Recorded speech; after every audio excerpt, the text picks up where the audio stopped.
1964 সালে রাজধানীর গুলশান 2-এর বহুতল ভবনের 2 বিঘার এই জায়গাটিকে 99 বছরের জন্য হস্তান্তর না করার সত্ত্বে পূর্ব পাকিস্তানের সাবেক প্রধান বিচারপতি ইমাম হোসেন চৌধুরীকে বরাদ্দ দেয় তৎকালীন ঢাকা ইমপ্রুভমেন্ট ট্রাস্ট।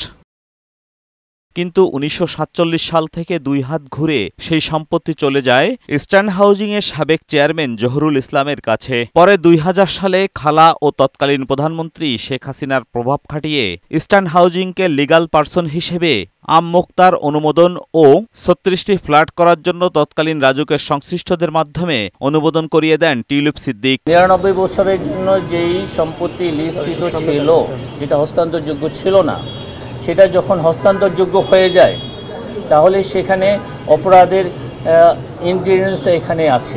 বিনিময়ে একই প্লটে 201 নম্বর ফ্ল্যাটটি ইস্টার্ন হাউজিং থেকে গ্রহণ করেন টিউলিপ। এ ঘটনায় ব্রিটিশ এমপি টিউলিপের পাশাপাশি রাজুকের 2 সাবেক কর্মকর্তা শাহ খসরুজ্জামান ও সর্দার মোশাররফ হোসেনকেও আসামি করা হয়েছে। আর মারা যাওয়ায় আসামি তালিকা থেকে বাদ পড়েন ইস্টার্ন হাউজিংয়ের চেয়ারম্যান জহুরুল ইসলাম সহ আরও একজন। তিনি প্রভাব খাটিয়ে এটা নিয়েছেন, না হলে বিনামূল্যে কেন আপনাকে এই প্লট দেওয়া হবে। এদিন 1,06 লাখ টাকার অবৈধ সম্পদ অর্জনের অভিযোগে খুলনা 1 আসনের সাবেক এমপি পঞ্চানন বিশ্বাসের বিরুদ্ধে মামলা করেছে দুদক। এজাজুল হক মুকুল, বৈশাখী সংবাদ, ঢাকা।